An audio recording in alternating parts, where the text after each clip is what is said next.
I'm Ant Morse. I'm a futurist and innovation specialist, working with some of the biggest brands in the world around their own digital transformation. I'm also an author and a tech researcher looking at some of the trends, and today we're going to look at some of the obvious trends, but also some of the not so obvious trends as well. So let's get underway. So I'm going to start by proposing that we're living through a history lesson of the future. We're the class of 2024. And it's going to be a lesson where teachers tell children of how a pandemic transformed how people lived, where we worked and how we worked. We changed some of our patterns of work, and we adapted quite well. We got used to change. We focused a little bit more on ourselves. We enjoyed more time with families, and we got pretty organised, right? I don't know about you, but I'm super efficient at home. I can get a lot done. Going into the office, I get nothing done. I just gossip, I just chat. I'm a water cooler guy. We're still finding and enjoying our freedom of the flexible working world, but it's not for everyone as well. The headlines grabbed us, we need to go out of the office. But actually, at home doesn't work for everyone. Last summer, I was attacked 3 times with a water pistol when the kids were on holiday. This is an occupational hazard now of working from home with children. And we're still finding our feet. We're still working out. People are still working out what works for them, what doesn't. People are making some big changes, right? As a consequence of that as well. And as sensible and responsible individuals and organisations, we're making change with thoughts to the planet and the environment as well. How are we going to work forward in the future? But where do we go from here? Well, we're often asked, where next? Where do we go from here? And if we look at transformation, we don't need to look much further than history as a barometer of change. Robots taking our jobs? Not the first time. Mills of the 1800s, factories of the 60s, 70s, 80s, 90s, to today, projects I'm working on where 5G will completely revolutionise manufacturing and factory environments. Or we could just look to our own mobile phones, the incredible power of this device that sits in our pocket and the enormous transformation. That was the phone in my drawer when I started at Virgin Media O2, which was called Cellnet back in the day, 29 years ago. Boy, have things changed. But the interesting thing for us is this lesson is going to be a standout lesson. It's not just a typical history lesson of the future. Our change is going to be at such drastic pace that it is going to make the history books. So where do we go for help? Well, you could ask futurists like me, or we could perhaps ask ChatGPT for free. And ultimately, it will give some pretty accurate information and answers. But I'm going to propose that it isn't going to be one single source that dictates the future or guides us on that path. It's going to be all of us. And I break it down into 3 key areas. There's one about the technology, what great advancements. Societally, how do we evolve? How do we respond to those changes? And then what are the impacts that has on our economy? So let's start looking at tech. Well, we're going to see some incredible advancements. Innovators will always innovate, entrepreneurs will always progress and look to follow the money that's generated on the back of it. Our world will become, and already is, hyper-connected. And we'll see this, or we won't see yet, but there'll be this invisible layer of digital things coming alive in our environments. This location, this entire city will be alive with sensors. And how we access that invisible layer will change as well. Glass technologies will come and go, and we'll see evolutions and progressions, but ultimately it will give us a sight into a new world. It will become our 3rd field of notification. Our phone is our first, our watch is our second. Glass will be that 3rd field. And we'll see a number of different services and solutions land pretty constantly from now on in that try this, and new manufacturers. But the point of focus here is not what it will do at a gimmick level or a gadget level. It will be the start of the hottest marketing battle in the world, our constant field of vision. So wherever we are, we'll be able to see that. It will also revolutionise search completely. If I tap my glass and say, local coffee shop, it will give me one response, not pages and pages. So we'll see transformation at a seismic level across industry. Variations of these solutions, such as VR and XR, will continue. We'll see 5G holograms, allowing us to actually, eventually and truly travel without moving. These technologies are already in play. These are not new. But they're still finding their mark, they're finding where they belong. We use this solution in Virgin Media O2 to train new recruits and to hang on to talent. So the talent sit at home with a cup of coffee and a big screen. Our young recruits go out and use augmented reality technologies to be trained. Very efficient, very sensible, and very safe. And we'll see continuous variations of these types of solutions, and it's already happening. And the consumer battle has begun. And it's a slightly dimmed out slide here, but the Apple Vision Pro being a great example as to the progress it will make. But it's not just going to be about the tech in terms of the hardware. There's also going to be this, mentioned many times today, this growing sleeping giant of AI. It's dominating the headlines now from chatbots and generative AI. And we're going to see this progress to very, very game-changing transformations in terms of digital assistants, where large action models speak to large language models as well.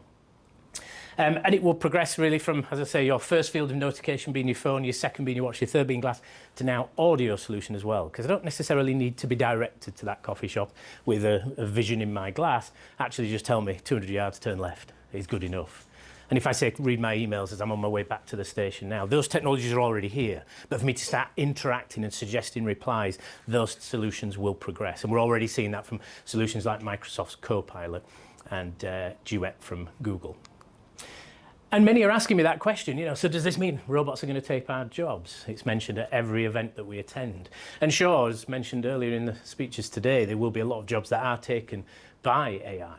But for the majority of us, it will be about cobotics. It will be about honing and training the AI models. The 9 to 5 is nearly 100 years old. It's really time for a change. COVID started that, and I suggest that AI will finish that. Do we really need to work that long if smart tools in AI can help us work more efficiently? We always focus on the desk worker, the office worker, but actually technology in robotics and AI is progressing at pace across the industry as well. And we're seeing some incredible developments and new innovations arriving. But for me, it is very much the tech is the driver of some of this change, but actually society, us in this room, in this city, in this country, across the world, deciding how we adopt these technologies will be the decider on what stays and what goes. And I mentioned that history lesson. We are the first time in history that we've now got 4 generations in the workforce today with a 5th on its way. And that 5th generation is going to have a very different view. So I mentioned to my son that picture at the train station is what we used to do. And his first question was, why? And his next comment was your broadband broken?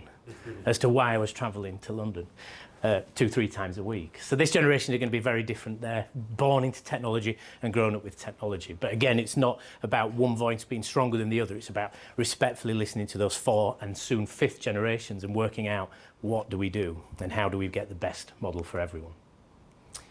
As generations and we understand the powers of those technologies, we're going to expect more. We expect more from brands, we expect more from our suppliers, small businesses, large businesses alike. And that transformation is going to be game-changing for organisations. Everybody is going to have to embrace certain parts of technology to stay relevant. We won't sit in call queues moving forward, that's for sure, knowing the power of these technologies. And in turn, that has a consequence on the economic landscape, everything we do and how we pay for these services. And this really, for me, is that final focus of 3 as to what's really going to change. Where do we spend our money?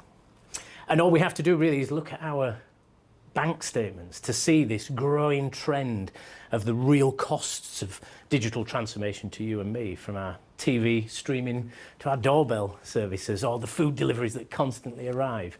And this, I propose, is going to give us this as a service model of everything. And ultimately we say, well, we're responsible people, we can stop paying for things if we don't want them. But ultimately the convenience is incredible because no one's got a money tree, right? We need to be sensible about what we invest in. So this constant build of things is going to accumulate in something called life as a service. It's something we need to be aware of. How do we control and monitor the growing costs in our digital lives?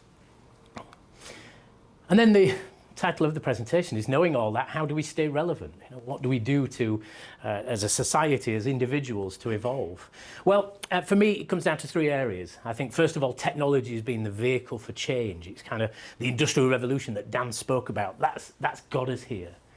Then we think of the innovations, the Ubers, the Airbnbs, the Microsofts, the Apples, the innovators that have brought us to that next level. But now it will be up to us as a society to be the drivers. But unfortunately, there's no sat-nav. So we're on this journey on our own. And it is going to be down to us to learn and develop. Now, I'm going to set you a task. But the good news is the task isn't to become a computer scientist or a data engineer.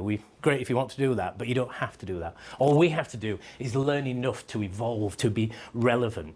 And again, it feels a history lesson, this, doesn't it? I've talked about Mills, I've talked about everything. Now I'm going to quote Charles Darwin from the 1830s, I think this is when this was said, 1809. It's not the strongest of the species survived, nor the most intelligent, but the one most adaptive to change. This is us. And if we think about that pace, that change is coming at incredible pace. So, here's the schoolwork. This is the homework project for the class of 2024, guys, right?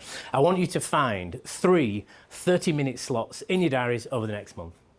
In the first slot, I want you to pick a technology, maybe one you've heard about here today, or something that you just don't understand enough about. Maybe it's Gen AI. And in that 30 minutes, Google the heck out of it, YouTube it, and get to the point where you could explain it to an alien, or your mother, or whoever. And you've got that clear understanding of what the view is. That's the first 30 minutes. Don't overdo it. But don't underdo it either. Make sure you give it what it deserves. In the next 30 minutes that you schedule, I want you to work out how it makes money.